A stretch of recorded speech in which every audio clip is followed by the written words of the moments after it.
এই ছেলে প্রত্যেকদিন স্যার ম্যাডামদের সামনেই ক্যাম্পাসে সিগারেট খাস কেন? বাবা মা ভদ্রতা শেখায়নি? ক্যাম্পাসে বসে সিগারেট খাচ্ছিলাম, তখনই একটা মেয়ে এসে বলল। চুপচাপ হয়ে সিগারেট খেতে লাগলাম। কি হলো? তোকে আমি কিছু বললাম?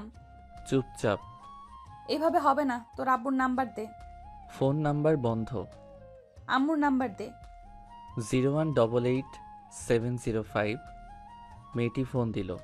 আমার পকেটের ফোনটা বেজে উঠল। ফোনটা বের করে কেটে দিলাম। নিজের নাম্বার দিলি কেন? ফাজলামি করছিস? এটাই আম্মুর নাম্বার। আব্বু আম্মু মারা যাওয়ার পর এটা আমার কাছে। মেয়েটা চুপ হয়ে গেল। কিছুক্ষণ দুজনের মধ্যে নিস্তব্ধতা চলল। তারপর সাদিয়া বলল, তোর নাম কি? মুন্না। শুধু মুন্না? আর কিছু নেই? আছে, কিন্তু যাদের দেওয়া ছিল তারা না থাকায় ব্যবহার করার প্রয়োজন মনে করি না। বাসায় কে কে আছে? কেউ নেই। মানে? একা থাকি, কেউ নেই আমার। থাকিস কোথায়? কলেজের পিছনে একটা বাসায় থাকি। পড়ালেখা কেমন করে চলে? ফ্রিল্যান্সিং করি, ওটা দিয়েই চলে যাই। কোন ইয়ারে পড়িস? ইন্টার সেকেন্ড ইয়ারে। মেয়েটা কিছুক্ষণ চুপচাপ দাঁড়িয়ে রইল। আপনার সব জানা হয়ে গেলে এখন আসি বলেই চলে আসতে লাগলাম। আমার পরিচয় জানতে চাইবি না? প্রয়োজন মনে করি না। কিন্তু আমার প্রয়োজন আছে। আমি সাদিয়া, অনার্স সেকেন্ড ইয়ারে পড়ি। আচ্ছা, এখন আসি। আচ্ছা যা। মুন্না ওখান থেকে চলে আসলো। মুন্না মেয়েটাকে চেনে, এমনকি কলেজের সবাই চেনে। কলেজের ক্রাশদের মধ্যে সাদিয়া আপু একজন। যেমন সুন্দর দেখতে তেমনই তার রাগ। কলেজের কত ছেলে তার আগের জন্য হাসপাতালে গেছে তার হিসাব নেই। সাদিয়ার ভাই পুলিশ কমিশনার, তাই সবাই তাকে ভয় করে চলে। মুন্না কলেজে যেদিন প্রথম তাকে দেখেছিল কেমন যেন ভালো লেগেছিল তার, কিন্তু সেটাকে সে পাত্তা দেয়নি, কারণ এইসব মায়ায় জড়ানো তার পক্ষে সম্ভব না। এইসব ভাবতে ভাবতে বাসে আসলো, ফ্রেশ হয়ে রান্না করলো, তারপর খেয়ে ঘুমিয়ে পড়লো। কারণ মুন্না খুব কম রাতেই ঘুমায়, কাজের জন্য জেগে থাকা লাগে। সন্ধ্যায় ঘুম থেকে উঠে বাইরে গেল, এক প্যাকেট সিগারেট কিনে নিয়ে আসলো। সারা রাত জেগে কাটানোর জন্য বক্সে গান আর সিগারেট, এরাই মুন্নার একমাত্র সাথী। এরপর দুদিন কলেজে গেল না সে। এমনিতেই মুন্না অতটা কলেজে যায় না, যেদিন বাসায় বোরিং লাগে সেদিন কলেজে যায়। আর মুন্নার তেমন কোনো ফ্রেন্ড নেই, তার একা থাকতে ভালো লাগে। অনেকে মুন্নাকে নিজের বন্ধু ভাবলেও সে কাউকে নিজের বন্ধু ভাবে না, কারণ তার সবসময় মনে হয় আমি আমার নিজেরই না, অন্য কারো কেমন করে হব। মুন্না এক সপ্তাহ পর রাস্তা দিয়ে হাঁটছিল, হঠাৎ কারো ডাক শুনতে পেল। পিছনে তাকিয়ে দেখে সাদিয়া আপু। ওই শোন, জি, বলেন। কলেজে আসিস না কেন? ভালো লাগে না। কলেজে আর কিসের জন্যই বা যাব? কেন, বন্ধু বান্ধবদের সাথে আড্ডা দিতে যাবি? আমার একা থাকাটাই পছন্দ, তাই বন্ধু বান্ধব পাতাই না। খুব অদ্ভুত কথা বলিস তো দেখছি। এমনি। কাল কলেজে আসবি? দেখি। দেখি না, আসবি। আর তোর নাম্বার আছে আমার কাছে। না আসলে ফোন দিয়ে আনবো, দরকার হলে বাসা থেকে টেনে আনবো। আচ্ছা, যাব, কিন্তু কেন যাব সেটা বলেন। এমনিতেই আসবি। আমি কারণ ছাড়া কারো কথা মানতে পারবো না, ওটা আমার অভ্যাস না। আপনি যদি কোনো কারণে ডাকেন তাহলে আমি যাব, কিন্তু অহেতুক বিনা কারণে ডাকলে আমি যেতে পারবো না। আসবি না মানে? তোকে আসতেই হবে। আচ্ছা, আমি যাব। হুম, এই তো ভালো ছেলের মতো কথা। আচ্ছা, আমি এখন আসি। কই যাবি? আমি নামিয়ে দিচ্ছি, আয়। ধন্যবাদ বলার জন্য, কিন্তু আমি হেঁটেই চলে যেতে পারবো। আচ্ছা যা ইচ্ছা কর, কিন্তু কাল যেন কলেজে তোকে দেখি। আমি যখন বলেছি নিশ্চয়ই যাব। হুম, মনে থাকে যেন। কথাটা বলেই সাদিয়া চলে গেল। মুন্নাও বাসায় চলে আসলো, রাতে খেয়ে ঘুমিয়ে পড়লো, কারণ আজ তার কোনো কাজ নেই। এমনিতেও সে কাল কলেজে যেত। বাসায় ভালো লাগছিল না। সকালে ঘুম থেকে উঠে ফ্রেশ হয়ে ব্যাগটা ঘাড়ে নিয়ে বেরিয়ে পড়লো। কলেজের সামনে একটা চায়ের দোকান, ওখানে গিয়ে চায়ের অর্ডার দিয়ে সিগারেট খেতে লাগলো। মুন্না চা খেয়ে কলেজের ভিতরে গেল, এরপর একটা ক্লাস করে বের হয়ে আসলো। বাইরে আসতেই সাদিয়া আপুর সামনে এসে দাঁড়ালো। আপু, আপনি? আয়। সাদিয়া আপুর পিছন পিছন যেতে লাগলো। কি জানি আবার নিজের ভাইকে ডাক দিল নাকি। যদি আমার জেলে দিয়ে দেয় কলেজের আইন ভঙ্গ করার জন্য। এই যে আপু, কই যান? সাদিয়া আপু আমার দিকে একবার তাকিয়ে আবার হাঁটতে লাগলো। তারপর মাঠের এক কোনায় গিয়ে বসলো। আমি গিয়ে পাশে দাঁড়িয়ে রইলাম। কি হলো, বস। মুন্না একটু দূরত্ব বজায় রেখে বসলো। এত দূরে গিয়ে বসলি কেন? কাছে এসে বস। না, ঠিক আছে। আমার ঠিক নেই, কাছে এসে বস। তারপর একটু কাছে গিয়ে বসলাম। সকালে খেয়েছিস? খেয়েছি। দেখলাম তো কলেজের সামনের দোকানে কি খেলি। আমার সকালে খাওয়া লাগে না, ওই দুটো জিনিস দিয়েই সকাল পার হয়ে যায়। তোর বাসায় রান্না করে কে? আমি করি। তুই রান্না করতে পারিস? হুম। যাক, ভালোই হলো। কেন বলুন তো? আমি তো রান্না করতে পারি না। তাতে ভালোর কি হলো? অত তোকে বুঝতে হবে না। তারপর দুজনে কিছুক্ষণ চুপচাপ রইল। আচ্ছা, তুই এমন এলোমেলো থাকিস কেন? এলোমেলো থাকাটাই ভালো লাগে। কার জন্য গুছিয়ে থাকবো? তোর কথার মধ্যে কোনো রসকস নেই। সকলের মন জোগানো কথা আমি বলতে পারি না, তাই হয়তো সবার আমার কথা ভালো লাগে না। আচ্ছা বাদ দে, চল। কোথায়? সকাল থেকে কিছু খাইনি, ক্ষুধা লাগছে, চল কিছু খেয়ে আসি। আপনি যান, আমি বাসায় যাব। আমি বাসায় নামিয়ে দিয়ে আসবো, এখন চল। না, আমার খিদে নেই। আর একটা কথা বললে তোর খবর আছে। তারপর সাদিয়া আপু হাত ধরে টানতে টানতে ওর গাড়িতে নিয়ে গেল। আমি কিছু না বলে চুপচাপ বসে রইলাম। সাদিয়া আপু নিজেই খাবারের অর্ডার দিল। কিছুক্ষণ পর খাবার চলে আসলো। আমি শুধু খাবার নাড়াচাড়া করতে লাগলাম, কারণ খাওয়ার কোনো ইচ্ছেই আমার নেই। সেটা হয়তো সাদিয়া আপুর চোখে পড়ছে। সাদিয়া আপু আমার দিকে রাগী লোক নিয়ে তাকালো। কি হলো, খাচ্ছিস না কেন? ইচ্ছে নেই। ইচ্ছে নেই কেন? জানি না। তারপর সাদিয়া আপু আমার কাছে এসে আমার মুখের সামনে খাবার ধরল। নে, খেয়ে নে। করুণা করছেন? করুণার কি দেখলি? যা করছেন সবই তো করুণা। না হলে একদিনের চেনা জানাই আপনি আমাকে এখানে খাওয়াইতে নিয়ে আসতেন না। এটা করুণা ছাড়া কি? এরপর আপু রাগ করে সব খাবারে পানি ঢেলে দিল। চল, খেতে হবে না তোকে। বিল দিয়ে মুন্নার হাত ধরে টানতে টানতে বাইরে নিয়ে আসলো। বাসায় চলে যা। আমি কিছু না বলে ওখান থেকে হাঁটতে ধরলাম। কি মেয়ে রে বাবা, নিজেই ডাকলো আবার নিজেই তাড়িয়ে দিল। বড়লোক তো, তাই মনে হয় অন্যের জীবন নিয়ে চিন্তা করে না, শুধু নিজের মর্জিতে সবাইকে চালাতে চায়। কি জন্য যে কলেজে আসলাম, ভালো লাগছিল না, তাই আর বাসায় গেলাম না। দুইটা সিগারেট কিনে নদীর পাড়ে গিয়ে বসলাম। সিগারেট ধরিয়ে গাছের নিচে বসে নদীর পানির চলা দেখতে লাগলাম। একটু পর ফোনটা বেজে উঠল। Unknown number. ফোনটা রিসিভ করলাম। ফোনটা রিসিভ করার পর ওপাশ থেকে একটা মেয়েলি কণ্ঠ শুনতে পেলাম। কথা শুনে বুঝতে পারলাম সাদিয়া আপু। কই আছিস? কে আপনি? কই আছিস সেটা বল, এসে দেখাচ্ছি আমি কে। নদীর ধারের গাছের নিচে বসে আছি। কেন বলুন তো? দাঁড়া, আমি আসছি। কোথাও যাবি না। প্রায় 10 মিনিট পর সাদিয়া আপু আসলো। এখানে কি করিস? কই, কিছুই তো নয়। তোর হাতে ওটা কি? সত্যি বল, হাতে কি? সিগারেট। আপু সিগারেটটা নিয়ে ফেলে দিল আমার হাত থেকে। আজকের পর থেকে কোনোদিনও যেন আমার সামনে সিগারেট খাওয়া না দেখি।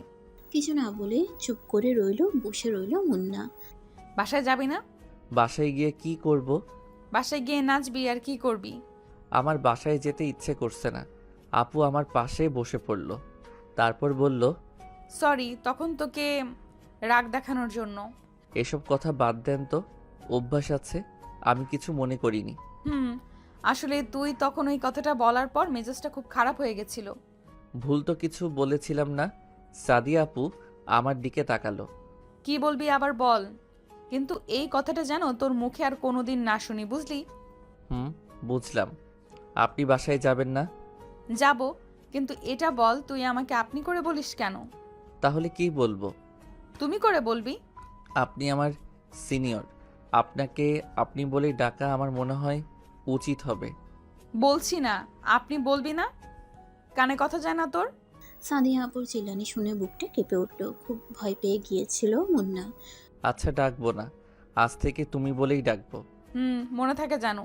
অনেকক্ষণ ধরে দুজনে চুপচাপ বসে রইল। নদীর ধারে হালকা বাতাস বইছে, খুব সুন্দর লাগছে। জানো রিমঝিম, আমার বাবা আমাকে ছোট থাকতে বিকেলে করে প্রতিদিন এখানে ঘুরতে নিয়ে আসতেন আমাকে। মন খারাপ করিস না, দেখবি তোর সাথে এখন থেকে যা হবে ভালো হবে। হঠাৎ করে সাদিয়া আপু আমার কাঁধে মাথা রাখলো। ব্যাপারটা খুব অদ্ভুত লাগলো। আমি চুপ করে রইলাম। আজ থেকে কখনো নিজেকে একা মনে করবি না। এখন থেকে সব সময় আমাকে তোর পাশে পাবি, কথা দিলাম। মুন্না কিছু না বলে একটা মুচকি হাসলো। মুন্নার মুখের দিকে তাকিয়ে সাদিয়া আপু বলল, কি হলো, হাসছিস কেন? না এমনি। চল এখন বাসায় যাব। চলো। সাদিয়া আপু আমাকে রাস্তার মোড়ে নামিয়ে দিয়ে চলে গেল। দোকান থেকে কিছু খাবার কিনে বাসায় গিয়ে ফ্রেশ হয়ে খেয়ে নিলাম। তারপর ল্যাপটপটা নিয়ে কাজ করতে লাগলাম। একটু পর ফোনটা বেজে উঠল। ফোনটা ধরলাম। কি করিস এখন? এই তো ল্যাপটপে বসে কাজ করি। খেয়েছিস কিছু? খেয়েছি। ও আচ্ছা আচ্ছা, রাখছি, কাল কলেজে আসবি কিন্তু। ওকে, আসবো। ফোনটা রেখে দিলাম। আমি আবার কালকে কলেজে যাব। যে প্যারা নিলাম হুদাই সেই প্যারা আবার নিতে যাব। কাজ শেষ করে আর বাইরে বের হলাম না, বাসায় কাটিয়ে দিলাম। রাতে রান্না করে খেয়ে নিজের কাজ করতে লাগলাম। সকালে ফোনটা বেজে উঠল। ফোনের নাম্বার না দেখে কানের কাছে নিলাম। হ্যালো, কে বলছেন? কই রে তুই? বাসায় শুয়ে আছি। এখনো ঘুমাচ্ছিস? কয়টা বাজে খেয়াল আছে? কয়টা? 9টা বাজে, তাড়াতাড়ি কলেজে আয়। না, কলেজে যাব না, ভালো লাগছে না বলেই ফোনটা কেটে দিয়ে আবার ঘুমিয়ে পড়লাম। প্রায় 20 মিনিট পর কলিং বেলের শব্দ পেলাম। আমার বাসায় তো কেউ তেমন আসে না। ঘুম ঘুম চোখে গিয়ে দরজাটা খুলে দিয়ে চমকে গেলাম, কারণ সাদিয়া আপু দাঁড়িয়ে। আরে তুমি এখানে? তোকে না বলেছিলাম কলেজে আসতে? ভালো লাগছিল না, তাই যেতে চাচ্ছিলাম না। তুমি আমার বাসা চিনলে কিভাবে? কাল তোকে নামিয়ে দিয়েছিলাম যেখানে, ওই রাস্তা দিয়ে আসলাম। তারপর একটা লোককে জিজ্ঞেস করায় বলে দিল। তোমার এখানে আসাটা ঠিক হয়নি। লোকে কি ভাববে? আর আমি এখানে একা থাকি, বুঝতেও তো পারছো। অত বুঝে লাভ নেই, সর, ভেতরে যেতে দে। মুন্না কিছু বলার আগেই সাদিয়া আপু ভিতরে ঢুকে পড়ল। তোর বাসাটা তো বেশ সুন্দর। আমার আব্বু এটা আমার জন্য রেখে গেছেন। ও ভালো, তাড়াতাড়ি রেডি হয়ে নে, একসাথে খাওয়া দাওয়া করবো, খাবার নিয়ে এসেছি। মুন্না কিছু না বলে ফ্রেশ হতে চলে গেল। কারণ যত তাড়াতাড়ি সম্ভব তাকে এই বাসা থেকে বিদায় করতে হবে। আমার তো কিছু না, কিন্তু মানুষ তার নামে খারাপ কথা বলতে পারে। রেডি হয়ে এসে দেখি সাদিয়া আপু খাবার নিয়ে বসে আছে। দুজনে বসে খেয়ে নিলাম। আপু শুধু বকবক করে যাচ্ছে আর আমি ভাবতেছি কখন সে এখান থেকে যাবে। তাড়াতাড়ি খাওয়া শেষ করলাম। এখন চল তো আমার সাথে। কোথায় যাব? কাজী অফিস, আজ তোকে বিয়ে করব। কি বলছো এসব? তোমার মাথা ঠিক আছে? আমাকে বিয়ে করবি না কেন? আমি কি দেখতে খারাপ? না সেটা না, কিন্তু তোমার সাথে আমার যায় না। তাই নাকি? কিন্তু আমি যে তোকেই বিয়ে করব। সাদিয়া আপুর কথাগুলো শুনে চোখ আকাশে মুন্নার এক দৃষ্টিতে তার দিকে তাকিয়ে আছে। আরে ভ্যাবাচাকা খেয়ে গেলি নাকি? আমি তো মজা করছিলাম তোর সাথে। আপুর কথা শুনে কিছুটা স্বস্তি পেল মুন্না। কই যাবে এখন? আজ তোকে গুছিয়ে আনবো। মানে বুঝলাম না। মানে তোর এই চুলের ডালা কাটতে হবে। খারাপ লাগছে দেখতে তোকে। লাগবে না, আমি এরকমই ঠিক আছি। আর একবার লাগবে না বললে থাপ্পড় মেরে গাল লাল করে দিব। আপুর কথা শুনে চুপ হয়ে গেল মুন্না। তারপর দুজনে বেরিয়ে পড়ল। সাদিয়া আপু গাড়ি চালাচ্ছে আর মুন্না চুপচাপ বসে আছে। কি হলো, চুপচাপ বসে আছিস যে? কিছু তো বল। কি বলবো? সাদিয়া আপু সেলুনে নিয়ে গিয়ে মুন্নার চুলের স্টাইল করিয়ে দিল। তারপর দুজনেই শপিং মলে গেল। এখানে কেন আসছো? শপিং করব। ও আচ্ছা, কি কিনবেন? আবার আপনি বলিস? সরি, আসলে আমার আপনি বলাটাই বেশি ভালো লাগে। আর একবার বলে দেখিস, দাঁত ভেঙে দিব। আচ্ছা বাদ দাও তো, কি কিনবা তাড়াতাড়ি কিনো। আমি নিজের জন্য কিনবো, কে বললো? তোর জন্য কিনবো। আমার জামা কাপড় কিনবে কেন? এমনি আমার ইচ্ছে হয়েছে তাই। কিন্তু আমার কিছু লাগবে না। বেশি কথা বলবি না। তারপর সাদিয়া আপু নিজে পছন্দ করে শার্ট প্যান্ট কিনলো। মুন্না গিয়ে বিল দিয়ে দিল। সাদিয়া আপু বিল দিতে গিয়ে ঘুরে আসলো। তোকে বিল দিতে কে বলছে? আমার জিনিস, তাই আমি বিল দিলাম। কেন, আমি কি বলছি তোকে টাকা দিতে? না, এমনি দিলাম। আরেকদিন যদি পাকনামি করিস তাহলে বুঝতে পারবি। এখন চল, সাদিয়া আপু আর কোনো কথা বলল না। রেস্টুরেন্টে গিয়েও আপু কোনো কথা বলছে না, মুখে রাগের ছাপ দেখা যাচ্ছে। রিমঝিম আপু ধীরে ধীরে আমার জীবনটাকে নিয়ন্ত্রণ করছে। প্রথমের দিকে খারাপ লাগলেও তার শাসনগুলো এখন খুব ভালো লাগে।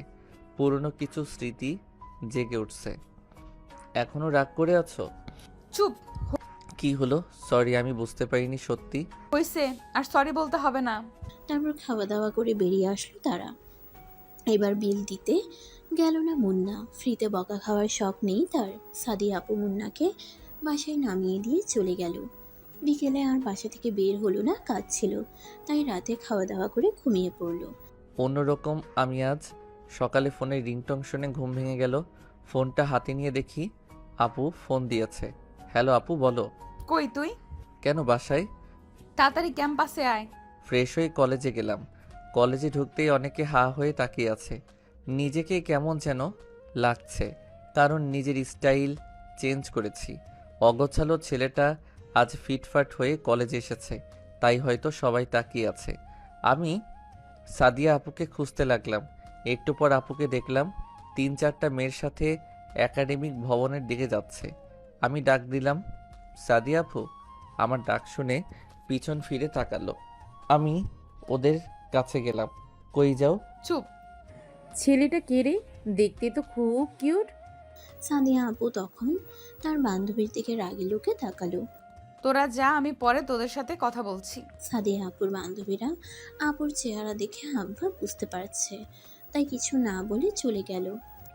এই ছেলে, তোমাকে দেখতে না খুব কিউট লাগছে। সাদিয়া আপু চত্বরে গিয়ে বসে পড়ল।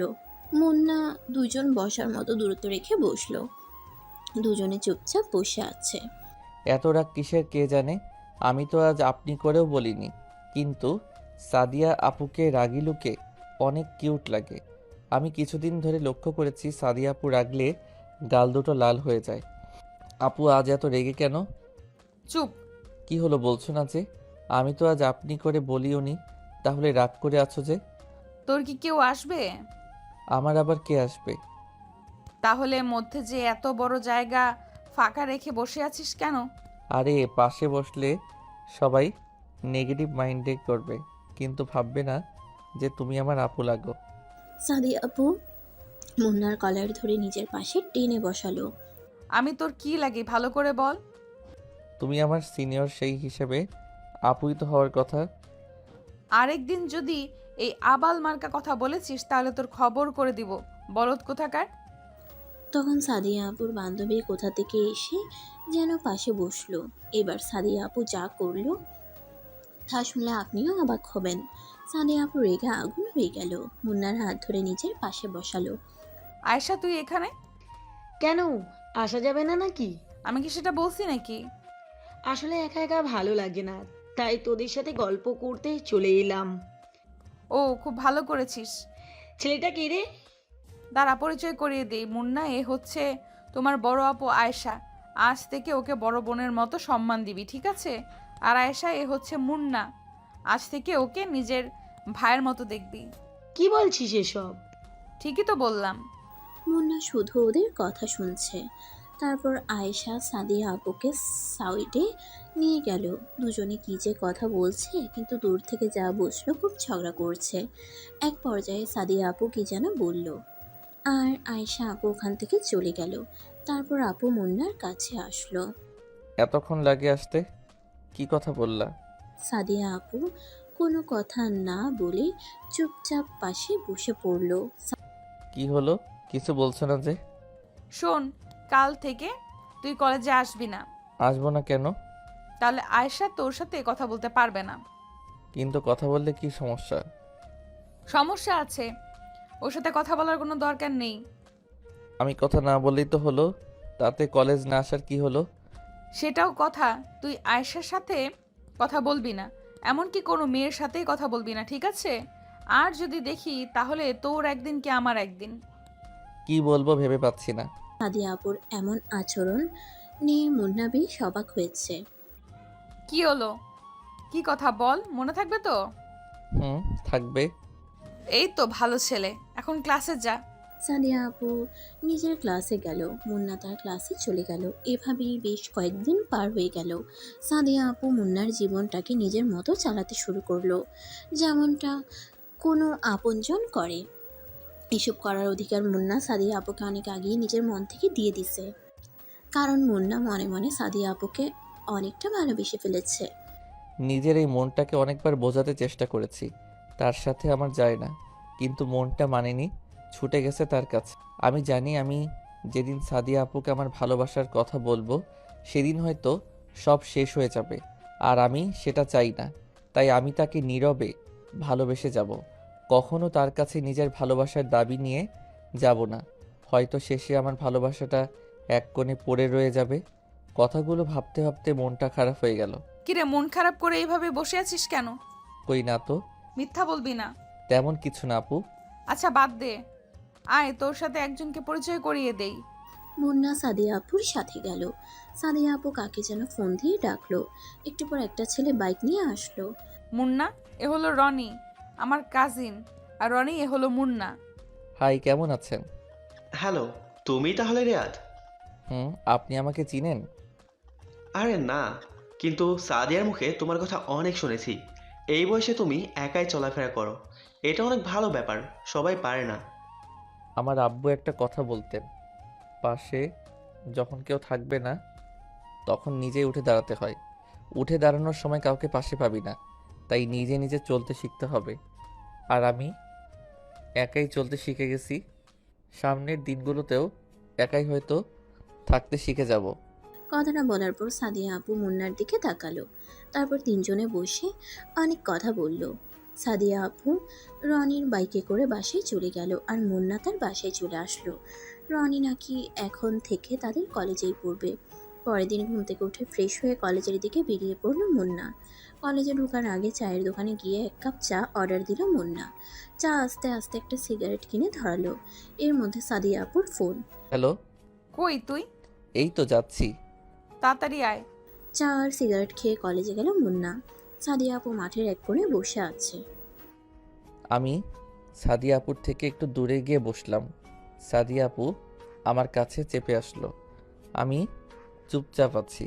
তোকে কতবার বলেছি সিগারেট খাস না? তুমি হয়তো একদিন চলে যাবে, কিন্তু এটাই হয়তো আমার পাশে থেকে যাবে। মুন্নার কথাটা শুনতে পেয়ে কিছুক্ষণ চুপচাপ তার দিকে তাকিয়ে রইল। তুই কি কিছুই বুঝিস না? কেন, কি আবার বুঝলাম না? কিছু না। সাদিয়া আপু মন খারাপ করে বসে রইল। মুন্না চুপচাপ তার মায়াবী মুখটা দেখতে লাগলো। তারপর আপু উঠে কিছু না বলে চলে যেতে লাগলো। মুন্না পিছন থেকে ডাক দিল, কিন্তু শুনলো না। নিজের গাড়িতে গিয়ে বসলো। মুন্না গাড়ির সাইডে দাঁড়িয়ে রইল। কিছুক্ষণ পরে গাড়ির গ্লাস খুললো। চোখ দুটো লাল হয়ে আছে। ওর বাসায় নামিয়ে দেই। আমি উঠে বসলাম। সাদিয়া আপু আমাকে নামিয়ে দিয়ে চলে গেল। অন্যদিন আসার সময় হাজারটা কথা বলবে, কিন্তু আজ একটাও কথা বলল না। এরপর কাজের চাপে 1 সপ্তাহ কলেজে যাওয়া হলো না। 1 সপ্তাহ পর কলেজে গিয়ে দেখলাম সাদিয়া আপু আর রনি বসে আছে। দুজনে বসে আছে আর আপু হেসে হেসে কথা বলছে। আজ সাদিয়া আপু কলেজে আসলো, তবু একবার ফোন দিল না। খুব অবাক হলাম। এই কয়দিন অনেকবার দেখা করতে বলেছে, কিন্তু এই 1 সপ্তাহে প্রায় সারা দিন ল্যাপটপ নিয়ে বসে থাকতে হয়েছে। অনেক বড় একটা ক্লায়েন্ট পাওয়ায় কাজ অনেক বেশি ছিল। আমি ভাবলাম হয়তো ভাবছে আমি কলেজে আসবো না, তবু একটা ফোন দিতে পারতো। আমি ওদের না দেখার ভান করে ক্লাসে যেতে লাগলাম। তখন পিছন থেকে সাদিয়া আপু ডাক দিল। আমি ওদের কাছে গেলাম। কেমন আছিস? ভালো আপু, তুমি? ভালো, বস। এখানে ওদের থেকে একটু দূরত্ব বজায় রেখে বসলো মুন্না। ওরা দুজনে কথা বলছে। মুন্না চুপচাপ ফোন টিপতেছে। এর মাঝে সাদিয়া আপু মুন্নার সাথে একটা কথাও বলেনি। ব্যাপারটা খুব খারাপ লাগলো। অন্যদিন কলেজে না আসলে ডেকে এনে ঘন্টার পর ঘন্টা কথা বলতো, আর আজ পাশে বসে আছে, তাও মুখ ফুটে একটা কথাও বলছে না। 1 সপ্তাহে এতটা বদল! তোমরা একটু কথা বলো, আমি স্যারের সাথে কথা বলে আসি। সাদিয়া আপু উঠে চলে গেল। জানো না, সাদিয়ার মতো মেয়ে পাওয়া ভাগ্যের ব্যাপার। মানে বুঝলাম না। তুমি জানো না, সাদিয়া আর আমার বিয়ে ঠিক হয়ে আছে। আমাদের পরীক্ষা শেষ হলেই বিয়ে দেওয়া হবে। রনির কথাটা শুনে বুকের ভেতরটা কেমন যেন করতে লাগলো। চোখ মুখ অন্ধকার হয়ে গেল। জানতাম এমন কিছু হবে, কিন্তু এত তাড়াতাড়ি হবে তা বুঝতে পারিনি। খুব খারাপ লাগছিল, কি করব বুঝতে পারছি না। এক নিমিষে মনে হয় সব শেষ হয়ে গেল। মনে হয় রনির কথাগুলো কোনো স্বপ্ন। কি হলো মুন্না, তুমি ঠিক আছো তো? এমন অস্থির লাগছে কেন তোমাকে? কই, আমি তো ঠিক আছি। না, মনে হচ্ছে খুব অস্থির হয়ে আছো। আসলে বাসায় যেতে হবে তাড়াতাড়ি, তাই একটু তাড়াহুড়োয় আছি। ও আচ্ছা। আচ্ছা, আমি চলে যাই। সাদিয়া আপু আসলে বলে দিয়েন আমি চলে গেছি। এখনই চলে যাবে? সাদিয়া আসুক, তারপর না হয় যেও। না, একটা বড় ক্লায়েন্ট নক দেওয়ার কথা আছে, আমাকে যেতেই হবে। আচ্ছা, তাহলে যাও। মুন্না ওখান থেকে বাসায় চলে আসলো। বাসায় এসে আব্বু আম্মুর ছবিটা হাতে নিয়ে বসে পড়লো। খুব মিস করছে তাদেরকে আজ। কেন তোমরা আমাকে এত তাড়াতাড়ি ছেড়ে চলে গেলে? আমার মতো অভাগা হয়তো খুব কমই আছে। ভালোবাসার মানুষগুলো সব একে একে ছেড়ে চলে যায়। প্রথমে তোমরা চলে গেলে, এখন সাদিয়া আপু। আমু জানো, আমি না সাদিয়া আপুকে খুব ভালোবাসি। সাদিয়া আপুর সাথে থাকলে তোমার কথা খুব মনে পড়ে। সাদিয়া আপু একদম তোমার মতো শাসন করে। তুমি যেমন আমাকে খাইয়ে দিতে, সাদিয়া আপুও আমাকে মাঝে মাঝে খাইয়ে দিত। কোনো ভুল করলে বকা দিত। তুমি যেমন আমাকে একা করে ছেড়ে গেলে, সেও চলে যাবে একদিন। কিন্তু আম্মু জানো কি, আমি না ওকে ভুলতে পারবো না। তোমাদের যেমন আমি কোনো দিন ভুলতে পারবো না, তেমনি তাকেও আমি কোনো দিন ভুলতে পারবো না। আমি কি করব তোমরাই বলো। খুব কষ্ট হচ্ছে আমার, বুকের ভেতরটা পুড়ে ছারখার হয়ে যাচ্ছে। শুধু তার কথাই মনে পড়ছে। মুন্না তার আম্মু আব্বুর ছবি জড়িয়ে ধরে কান্না করতে করতে ঘুমিয়ে পড়লো। মাঝরাতে ঘুম ভাঙলো। ঘুম ভাঙার পরে মনে হলো ঘটে যাওয়া ঘটনাগুলো স্বপ্ন ছিল, কিন্তু পরে বুঝতে পারলো কিছুই মিথ্যে না। শুধু আজ তার ভালোবাসাটা মিথ্যে হয়ে গেল, চাপা পড়ে গেল কষ্টের ভাঁজে। ঘুম থেকে উঠে যখন বুঝতে পারেন যে প্রিয় মানুষটা আর আপনার জীবনের অংশ হবে না, তখন যন্ত্রণার সীমানা থাকে না। তখন ইচ্ছে করে, হয়তো আর ঘুম হয় না। সিগারেটের প্যাকেটটা নিয়ে জানালার পাশে গিয়ে বসলো মুন্না। আজ চাঁদের আলোটাও কেমন যেন ফ্যাকাশে মনে হচ্ছে। যে করেই হোক এই কষ্ট থেকে তাকে সামলে উঠতে হবে। জীবনে অনেক কষ্ট পেয়েছে, আর কষ্ট নিতে পারবে না। সিগারেট ধরিয়ে বসে রইল। এক সময় লক্ষ্য করলাম সিগারেটের ফিল্টারটা ভিজে গেছে। তারপর চোখে হাত দিয়ে দেখে চোখ দিয়ে পানি পড়ছে, হাতটা কাঁপছে। জোরে জোরে কান্না করতে লাগলো। আম্মু বলতো কান্না করলে বুকটা হালকা লাগে, আজ খুব একা লাগছে। সারা রাত কান্না করলো। কিছুটা হলেও বুঝতে পারলো যে দুনিয়ায় কেউ কারো নয়, একা থাকাটাই ভালো। যত কারো প্রতি মায়া বাড়াবেন তত কষ্ট পেতে হবে। রিয়েল লাইফেও আমি এটাই ভাবি। প্রায় এক সপ্তাহ লাগলো সাদিয়া আপুর মায়াটা কিছুটা কাটিয়ে উঠতে। তারপরেও তার সামনে গেলে নিজেকে আটকে রাখতে পারবো কি না জানি না। তাই আর কলেজে যাব না ঠিক করলাম। এভাবে 10 দিন কেটে গেল। ফোনটাও অফ করে রেখে দিছি যাতে কেউ ফোন দিতে না পারে। এখনও রাতে ঘুমাতে পারি না, তাই ঘুমের ওষুধ কিনে রাখছি। ঘুমের ওষুধ খেয়ে রাতটা পার হয়ে যায়। আর দিনের বেলা সিগারেট তো আছেই। এই 10 দিনের সিগারেট খাওয়াটা একটু বেড়ে গেছে। সকালে ঘুম থেকে উঠে একটা সিগারেট ধরিয়ে সেটা শেষ করে ব্রাশ করে বাইরে বের হলাম। নাস্তা করে বাসায় গেলাম, গিয়ে কাজ করতে লাগলাম। এই 10 দিনে কাজ একদম করা হয়নি। নিজের 1 বছর চলার মতো যথেষ্ট টাকা আছে, আর আব্বু আম্মু চলে যাওয়ার আগে যা রেখে গেছে তাতে আমার সারা জীবন চলে যাবে। তারপরেও ফ্রিল্যান্সিং করি। সিগারেট খেতে খেতে কাজ করতে লাগলাম। একটু পর দরজার বেল কে যেন বাজালো। দরজা খুলে দিতেই সামনে দেখে সাদিয়া আপু দাঁড়িয়ে। হাত উঠালো মারার জন্য, তারপর কি যেন ভেবে হাতটা নামিয়ে নিল। চোখের নিচে কালো দাগ পড়ে গেছে। কেমন আছিস? ভালো আপু, তুমি? ভালো। কেমন শুকিয়ে গেছিস, খাওয়া দাওয়া করিস না? আসলে কাজের চাপে খাওয়ার কথা মনেই থাকে না। ও, আমি তো ভাবছিলাম। কি ভাবছিলা? কিছু না, ভেতরে আসতে বলবি না? হ্যাঁ, আসো। সাদিয়া আপু ভিতরে এসে চারিদিকে তাকালো। এটা বাসা নাকি সিগারেটের দোকান? যেখানে সেখানে সিগারেটের প্যাকেট, আর এত গন্ধ কেন? আসলে অনেক দিন ধরে পরিষ্কার করা হয়নি তো। ও, আজকেই এগুলো সাফ করবো, চল। কি বলছো আপু? তোমার হবু বর দেখলে আমাকে মেরে ফেলবে। হবু বর মানে? রনি ভাই আমাকে সব বলেছেন, তোমাদের বিয়ে ঠিক হয়ে আছে। তুই কথাটা শুনে খুব খুশি হয়েছিস না?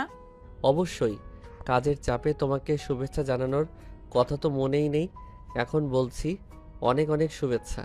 রনি ভাইয়ের মতো একজন মানুষ জীবনসাথী হিসেবে পাওয়া খুব ভাগ্যের ব্যাপার। হুম, চল আমার সাথে আজ কলেজে যাবি। আমি কলেজে গিয়ে কী করব? কলেজে গিয়ে আমার কেউ নেই, কার সাথে আড্ডা দিব বলো? কেউ নেই। আমার জানা মতে তো কেউ নেই। তুমি যাও, রনি ভাই হয়তো তোমার জন্য অপেক্ষা করে আছে কলেজে। দেরি করে গেলে হয়তো অভিমান করতে পারে। মুন্নার কথাটা শুনে সাদিয়া আপুর মুখটা শুকিয়ে গেল। কিছু না বলেই চলে গেল। মুন্না একটা সিগারেট ধরিয়ে ওখানে বসে পড়ল। মাথাটা খুব ব্যথা করতেছে তার। সন্ধ্যার দিকে ব্রিজে গিয়ে বসলাম। ব্রিজের রেলিংয়ে বসে আছি, তখন সামনের দিক থেকে কেউ একজন ডাক দিল। গাড়ি চলাচল করায় ভালোভাবে দেখতে পারছিলাম না। গাড়িগুলো সরে যাওয়ার পর দেখলাম একটা মেয়ে আমার দিকে আসছে। কেমন আছো? ভালো, কিন্তু আপনাকে চিনলাম না। কিন্তু আমি তোমাকে চিনি। কেমন করে? তুমি আমার ক্লাসমেট, তোমাকে চিনবো না? ও, কিন্তু আমি আপনাকে চিনলাম না। আমি দিশা। ও, কলেজে আসো না কেন আর? ভালো লাগে না। কাল থেকে আসবে, মনে থাকে যেন।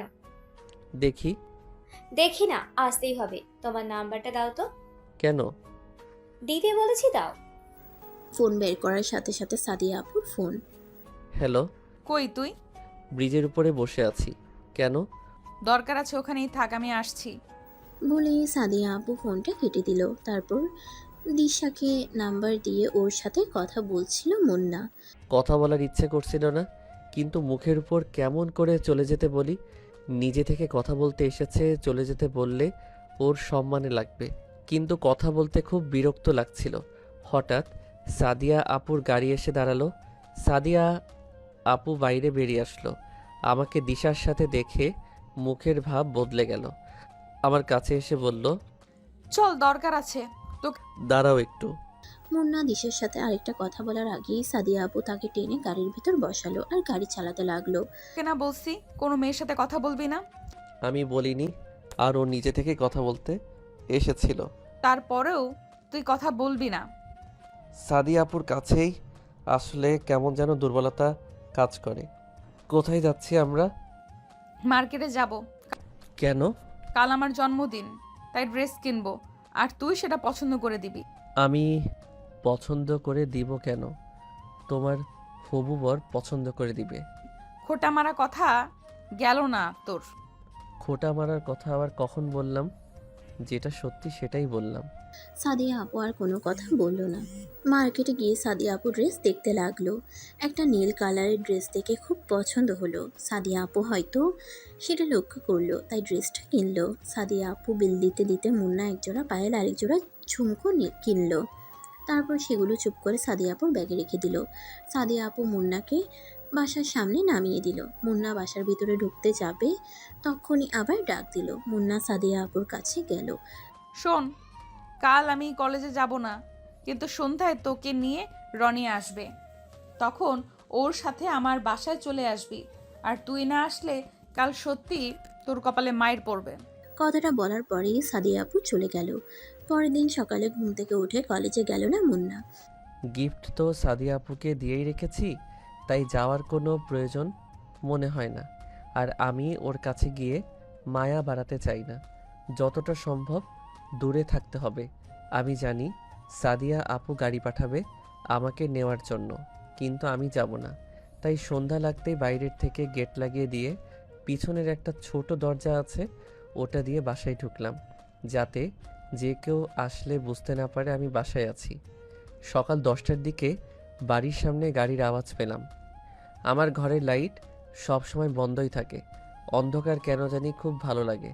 তার কারণ আজও জানি না, অন্ধকারে আলাদা একটা অনুভূতি আছে। জানালা দিয়ে দেখলাম রনি গাড়ি থেকে নামলো, তারপর বাসার দিকে তাকালো।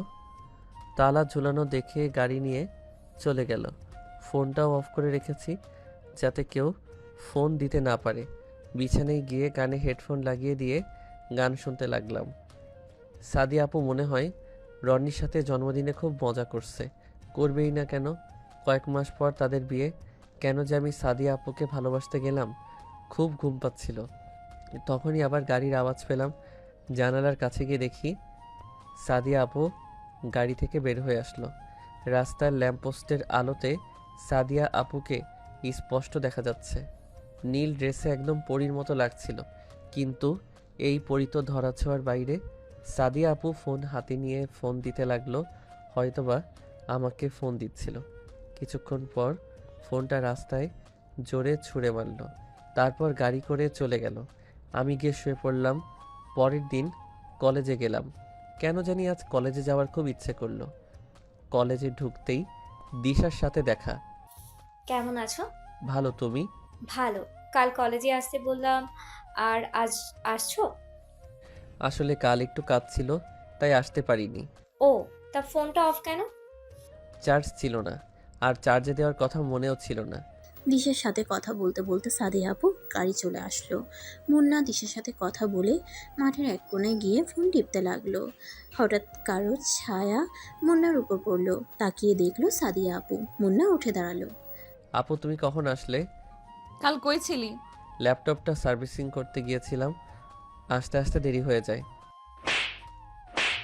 মিথ্যা কথা বলবি না।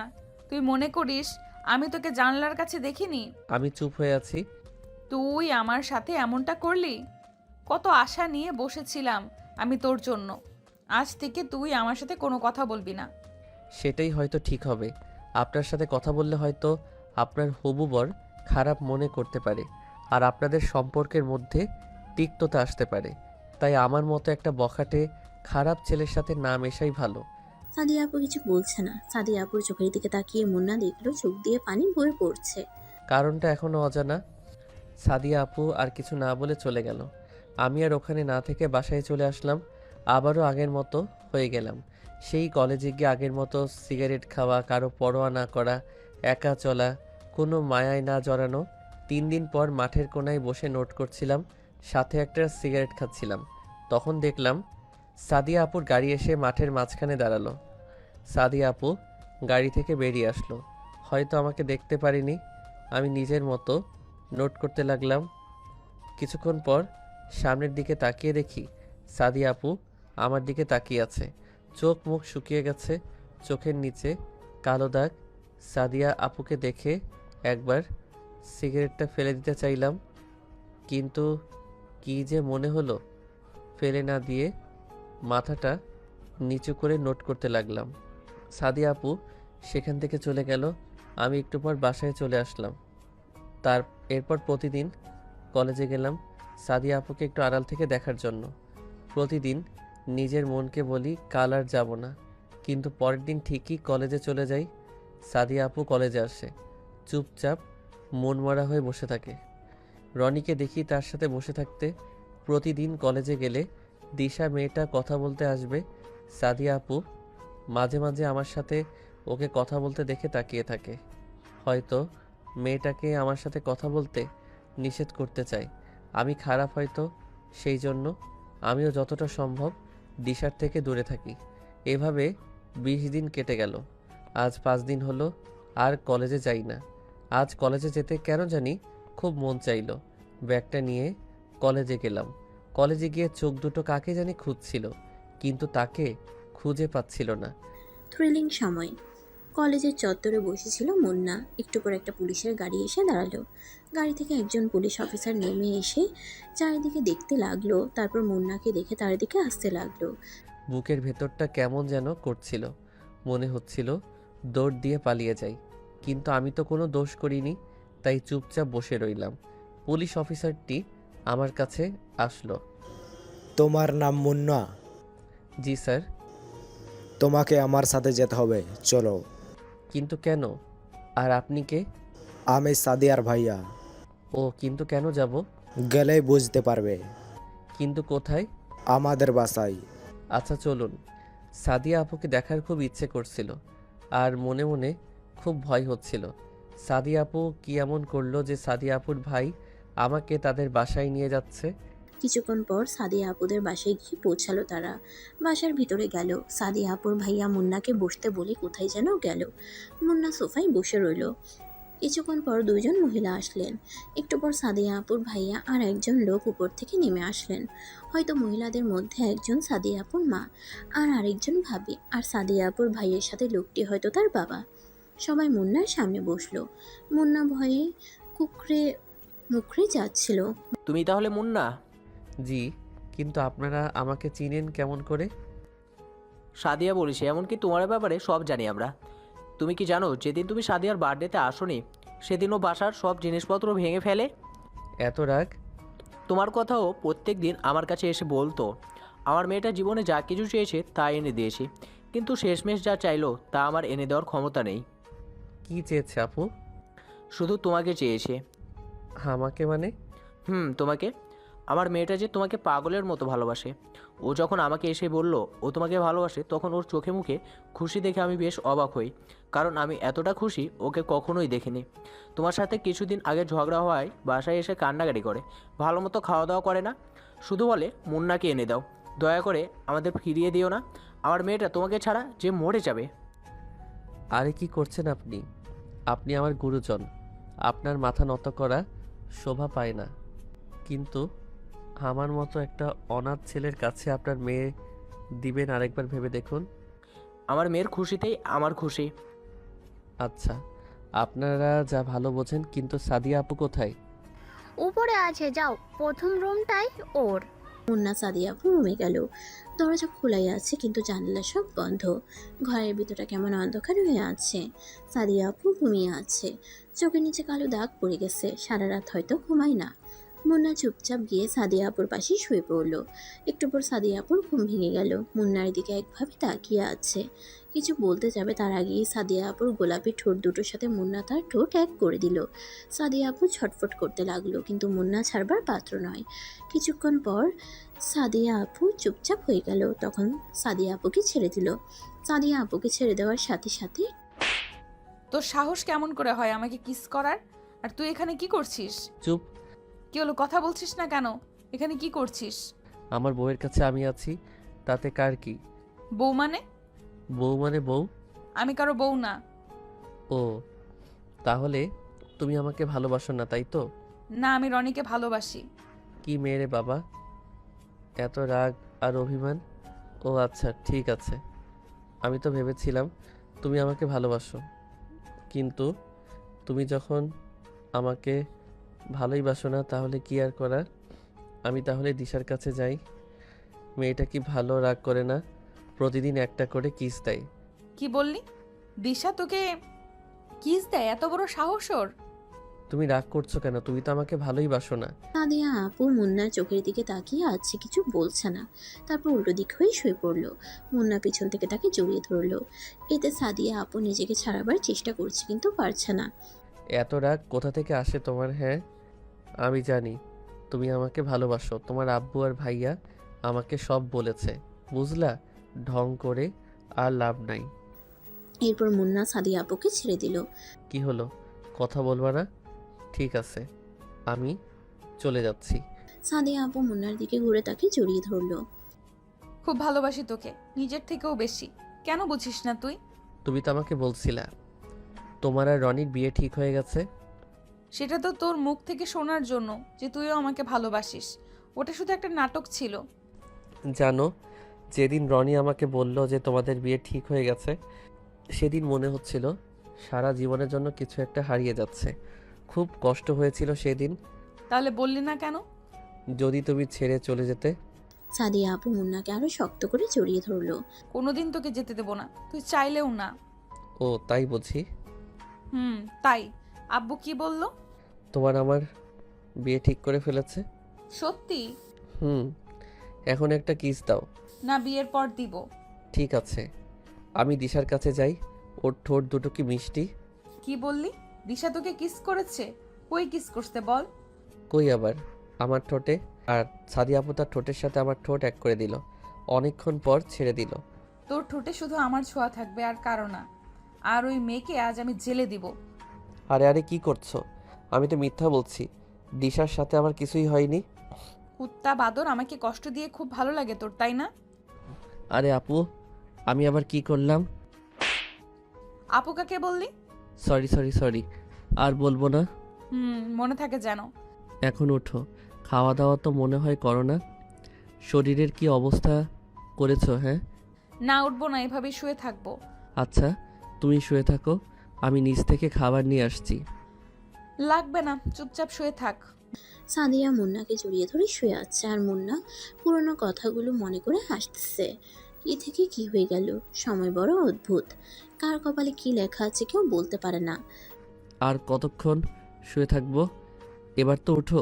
বললাম তো উঠবো না। আমি সাদিয়া আপুকে নিজের থেকে ছাড়িয়ে নিলাম, তারপর সাদিয়া আপুকে কোলে তুলে নিয়ে নিচে নিয়ে আসলাম। কেউ দেখার আগে নামিয়ে দিলাম। কিছু খেয়ে নাও। পারবো না খেতে, খাইয়ে দাও। আচ্ছা দাঁড়াও, আমি সাদিয়া আপুর আম্মুকে ডাক দিলাম, একটু পর তিনি আসলেন, তারপর খাবার বেড়ে দিলেন। সাদিয়া আপু রুমে চলে গেছে, আমি খাবার নিয়ে রুমে আসলাম। সাদিয়া আপু বসে আছে। কি হলো, চলে আসলে যে? এমনি খাইয়ে দাও। মুন্না সাদিয়া আপুকে খাইয়ে দিল। খাওয়া শেষ করে সাদিয়া আপুকে নিয়ে বাইরে ঘুরতে বের হলো। আজ সে খুব খুশি, কিন্তু আব্বু আম্মু থাকলে আরও ভালো হতো। সন্ধ্যায় সাদিয়া আপুকে বাসায় রেখে চলে আসলো মুন্না। পরের দিন সকালে সাদিয়া আপু ফোন দিয়ে তাদের বাসায় ডাকলো। যাওয়ার পর দেখে সবাই বসে আছে। মুন্না, সাদিয়া চাইছে তোমাদের বিয়েটা কালকেই হোক। কিন্তু আঙ্কেল এত তাড়াতাড়ি? আর আমি তো এখনো পড়ালেখা করি। সেটা আমিও ওকে বললাম, আগে তুমি পাস করো, একটা চাকরি করো, কিন্তু ও কিছুতেই মানতে চাচ্ছে না। আঙ্কেল, এটা নয় যে সাদিয়া আপুকে বিয়ে করার পর আমি তাকে ভালোভাবে রাখতে পারবো না। আমার আব্বু আম্মু যা রেখে গেছে তাতে আমি সারা জীবন বসে খেলেও শেষ হবে না, কিন্তু আমি এখন বিয়ে করতে চাচ্ছি না। তখন সাদিয়া আপু সাইডে রাখা ফুলদানিটা ছুঁড়ে মারলো দেওয়ালে। আমি যখন বলছি কাল বিয়ে হবে, তার মানে কালকেই বিয়ে হবে। আর বিয়ে না হলে আমি কিছু একটা করে ফেলবো, আর তার দায় তোমরা হবে। কথাটা বলেই সাদিয়া আপু উপরে চলে গেল। সবাই চুপচাপ হয়ে গেল। আচ্ছা আঙ্কেল, আপনি বিয়ের ব্যবস্থা করুন। তুমি কি পারবে বাবা আমার পাগলি মেয়েটাকে দেখে রাখতে? তোমার কাছে আমরা সারা জীবন ঋণী হয়ে থাকবো। মুন্না উপরে চলে আসলো। তারপর সাদিয়া আপুর রুমে গিয়ে দেখে সাদিয়া আপু ব্যালকনিতে গিয়ে দাঁড়িয়ে আছে। মুন্না সাদিয়া আপুকে পিছন থেকে জড়িয়ে ধরলো। সাদিয়া আপু নিজেকে ছাড়ানোর চেষ্টা করতে থাকলো, কিন্তু পারলো না। মুন্না সাদিয়া আপুর কানে একটা আলতো করে কামড় দিল। সাদিয়া আপু ধাক্কা দিয়ে দূরে সরিয়ে দিল। মুন্না সাদিয়া আপুকে টান দিয়ে নিজের কাছে আনলো। এত রাগ কোথা থেকে আসে শুনি? কথা বলবি না, সরে যা। কেন, আবার কি করলাম? তখন বিয়ে করতে রাজি হচ্ছিলিস না কেন? এত তাড়াতাড়ি বিয়ে করে কি হবে? লাগবে না তোকে, দূরে যা তুই। পরে তো বললাম বিয়ের আয়োজন করতে। লাগবে না বিয়ে করতে, করবো না আমি বিয়ে। আমি তো করব। বিয়ে না করলে বউয়ের আদর পাবো কেমন করে? হইছে, আর ঢং দেখাবি না, সব জানা আছে। আমি ঢং করি, আর নিজে যে কথায় কথায় রাগ করো তার বেলা কিছু না। আমি রাগ করি? তা নয়তো কি? মেরে দাঁত ভেঙে দিব। আগে দোষটা করে নেই, তারপর মাইর খাবো। মানে? দাঁড়াও, বোঝাই দিচ্ছি। তারপর সাদিয়া আপু ঠোঁটের সাথে মুন্না তার ঠোঁট এক করে দিল। 4-5 মিনিট পর ছেড়ে দিল। দাঁত ব্রাশ করে না, মুখে কি গন্ধ! কি বললি? দাঁড়া, দেখাচ্ছি। সাদিয়া আপু মুন্নাকে মারতে আসলো। মুন্না সাদিয়া আপুকে মুটকি বুড়ি এসব বলে রাগাতে লাগলো, আর সাদিয়া আপু মুন্নাকে মারার জন্য পিছনে দৌড়াতে লাগলো। পরের দিন তাদের ধুমধাম করে বিয়ে হলো। এভাবে চলতে লাগলো আমাদের জীবন। সাদিয়া এখনও আমার উপর রাগ করে, কিন্তু বেশি সময় রাগ করে থাকতে পারে না। সাদিয়া সবসময় আমাকে হাসি খুশি রাখার চেষ্টা করে। এভাবে আমাদের দিন চলে যাচ্ছে। সমাপ্তি। বন্ধুরা, আজকের গল্পটি ছোট্ট একটি গল্প। আশা করি সবার ভালো লেগেছে। ভালো লেগে থাকলে অবশ্যই লাইক কমেন্ট শেয়ার করতে ভুলবেন না। আর হ্যাঁ, আমাদের সাথেই থাকবেন। আর আমরা আরও নতুন নতুন গল্প নিয়ে আসবো আপনাদের মাঝে। তবে অবশ্যই আপনাদের সাপোর্টটা খুবই প্রয়োজন। সবাই আমাদের গল্পগুলো দেখবেন, আশা করি ভালো লাগবে। আর আপনাদের কেমন টাইপের গল্প প্রয়োজন সেটাও আমাদেরকে জানাবেন। আর হ্যাঁ, আরেকটা বিষয়, অনেকে বলেন যে ভাইয়া গল্পতে টেক্সট দিচ্ছেন না কেন, মানে লেখা দিচ্ছেন না কেন। তো সেটা আমি আরও একবার বলেছি, এখনও বলে দিচ্ছি ভিডিওর শেষে। সেটা হচ্ছে কারণ দেখেন, আমরা মনে করেন একটা গল্প 1 ঘন্টা 20 মিনিট হয়ে থাকে, তো আমাদের আরও নিজেরও পার্সোনাল অনেক কাজ আছে। আর টেক্সট সহ যদি ভিডিওটা আমি বসাতে চাই, তাহলে যেখানে আমি প্রতিদিন বা একদিন পর পর আপলোড দিতে পারছি ভিডিও, আর একদম লেখা সহকারে যদি পুরো ফুল কমপ্লিট ভিডিও দিতে চাই, তাহলে মনে করেন আপনারা হয়তো বা সপ্তাহে একটা বা দুটা গল্প পাবেন। তো সপ্তাহে যেখানে আমি আপনাদেরকে এখন মিনিমাম না হলেও 3টা থেকে 4টা গল্প দিচ্ছি, ঠিক আছে? তাহলে সেটা আপনাদেরকে ভালো না? আপনারা কিন্তু শুনছেন অনেকে, ঠিক আছে? তো লেখাটা তো আর ম্যাটার করে না, মেন কথা কিন্তু আপনারা এই ভয়েসটাই শোনেন। তো এখন যদি বলেন যে না ভাইয়া লেখাও দিন, তাহলে ভয়েস বাদ দিয়ে দিই, লেখা দিই, নাকি লেখা পড়েন, সেটা কিন্তু আপনারা শুনবেন না বা পড়বেনও না। শুনবেন কি, এখানে তো ভয়েসও থাকবে না। তো বিষয়টা আর কি এই কারণেই। আর নিজেরও পার্সোনালি কাজ থাকে অনেক, যার কারণে সময়টা হয়ে ওঠে না, যার জন্য ফুলটা দেওয়া হয় না। হ্যাঁ, এই আর কি বিষয়। তবে আপনারা দেখবেন, আশা করি আমার গল্পগুলো অনেক ভালো লাগবে আপনাদের। তো আপনারা অনেক সাপোর্ট করেছেন আমাকে, আমি দেখছি। আপনাদের কমেন্ট দেখা হয় বাট রিপ্লাই দেওয়া হয় না, সেটাও একটা জিনিস বলে দিলাম। মানে সবার কমেন্টই দেখা হয় কম বেশি, বাট রিপ্লাইটা দেওয়া হয় না সময়ের কারণে। কারণ অনেক কমেন্ট তো, প্রায় 50, 60টা 100টা কমেন্ট থাকে, এখন সবাইকে তো আর পসিবল না, এই আর কি বিষয়টা। যাই হোক, সবাই ভিডিওগুলো দেখবেন। আর আমাদের চ্যানেলে 1 লাখ পরিবার হতেও বেশি টাইম নেই, আর মাত্র 4000 সাবস্ক্রাইবার লাগে। তো সবাই দ্রুত সাবস্ক্রাইব করে দিবেন, আপনাদের থেকে এটাই আশা। তো সেটাই, ভালো থাকবেন সবাই। আর অবশ্যই আপনারা আরও নতুন নতুন সামনে গল্প পাবেন, সবাই অপেক্ষায় থাকেন। আর কেমন টাইপের গল্প দরকার সেটাও আমাকে জানিয়ে দিবেন কমেন্টে, আমি আপনাদের কমেন্ট দেখে থাকি। তো ওই অনুযায়ী আমি আপনাদেরকে গল্প দিব। আর এখন হয়তো বা গল্প একটু লেট হচ্ছে, আমি নিজের ব্যক্তিগত একটু সমস্যায় আছি। আর মেনলি মনে করেন আমাদের রাইটার নিয়ে একটু প্রবলেম আছে, যে আর কি গল্প যারা লেখে, তো আমি রাইটার খুঁজছি। তো রাইটারের জন্য গল্পও দিতে পারছি না, বিষয়টা এরকম, গল্প স্টকে নেই। যাই হোক, সবাই পাশে থাকবেন। আবার আগের মতো রেগুলার গল্প আসবে, এখনও আসছে, বাট হয়তো বা কিছুদিনের মধ্যে একটু লেট হয়েছে, এই আর কি। ঠিক আছে, সবাই পাশে থাকবেন। তো আল্লাহ হাফেজ, দেখা হবে পরবর্তী গল্পতে। এই ফার্স্ট টাইমই আপনাদের সাথে একটা লাস্টে অনেক বড় টুক আমার নিজের ভয়েস দিলাম। তো ভালো থাকবেন, আল্লাহ হাফেজ।